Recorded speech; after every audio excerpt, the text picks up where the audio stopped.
नमो नमः। प्रवाचिका अहंतया जोशी संस्कृताध्ययने समेषां स्वागतम्। अधुना अग्रिमहिन्दीवाक्यानां संस्कृतभाषायाम् अनुवादं कुर्मः। अस्तु तर्हि आरम्भं कुर्मः। देखिए बच्चों, अगला जो प्रश्न पत्र है तो उस प्रश्न पत्र में जो हिंदी वाक्य है तो उन हिंदी वाक्यों का हम संस्कृत में अनुवाद करेंगे। देखिए तो हम शुरुआत करते हैं। पहला वाक्य है, छात्र एक परीक्षा लिख रहे हैं। तो देखिए, छात्र छात्राः बहुवचन का प्रयोग होगा। एक परीक्षा परीक्षां लिखन्ति, तो पूरा वाक्य होगा छात्राः परीक्षां लिखन्ति। इस प्रकार अब अगला वाक्य देखिए, तुम दोनों संस्कृत पढ़ो। आज्ञा दी गई है, इसलिए आज्ञार्थ का लोट लकार का प्रयोग यहाँ पे होगा। तुम दोनों के लिए युवाम संस्कृतम पठतम, ऐसे हमारा वाक्य बनेगा। देखिए, युवाम जो है वो मध्यम पुरुष का द्विवचन है, इसलिए क्रियापद जो है वो भी मध्यम पुरुष का द्विवचन ही होगा।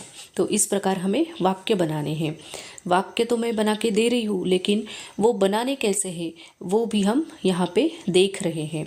अगला वाक्य देखिए, वह कल आएगी। वह सा, कल के लिए श्वः, और लिट लकार का प्रयोग होगा आगमिष्यति। एक बार पुनः वाक्य देखेंगे, सा श्वः आगमिष्यति। इस प्रकार अब अगला वाक्य देखिए, तुम्हारे विद्यालय का नाम क्या है।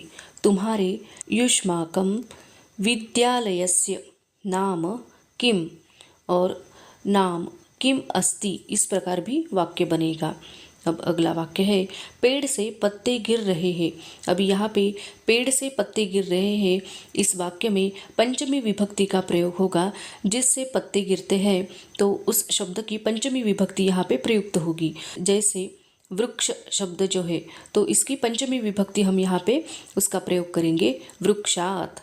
पर्णानि पतन्ति, पर्णानि बहुवचन है इसलिए पतन्ति इस क्रियापद का यहाँ पे प्रयोग होगा। तो एक बार फिर से वाक्य देखिए, वृक्षात पर्णानि पतन्ति। अगला वाक्य है, गंगा नदी हिमालय से बहती है। इसका मतलब है कि गंगा नदी का जो उगम स्थान है वह हिमालय पर्वत है, इसलिए हमारा वाक्य ऐसे बनेगा, गंगा हिमालयात प्रभवती। इस प्रकार अब अगला वाक्य देखिए, आम्रफल बहुत पौष्टिक होता है।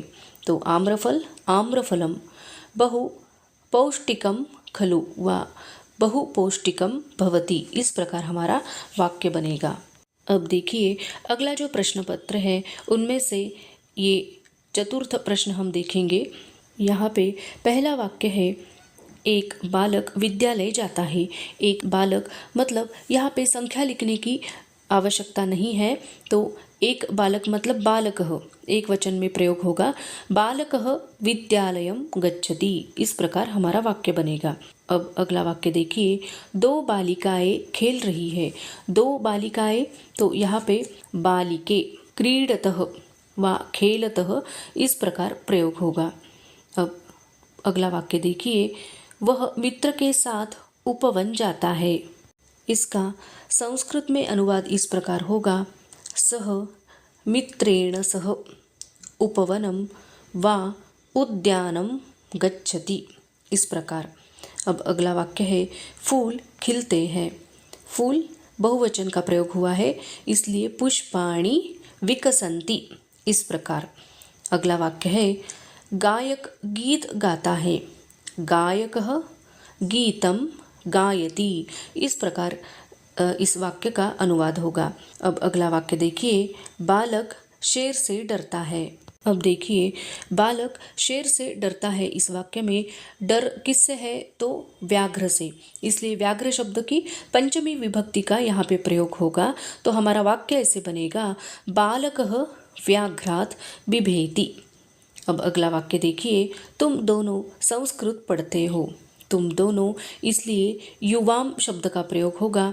यह युष्मत जो सर्वनाम है मध्यम पुरुषवाची, तो युष्मत मध्यम पुरुषवाची सर्वनाम जो है तो उसके प्रथमा विभक्ति के द्विवचन का प्रयोग यहाँ पे हम कर रहे हैं, युवाम संस्कृतम पठतः, इस प्रकार।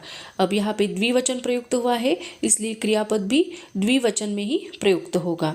तो मुझे लगता है आपको अनुवाद कैसे करना है यह सही सही समझ में आया होगा। अगर आपको अनुवाद कैसे करना है यह अच्छे से समझ में आना होगा तो आप लोगों को शब्द रूप का पठन करना होगा, और जो क्रियापद है तो क्रियापदों का भी अभ्यास अच्छे से करना पड़ेगा।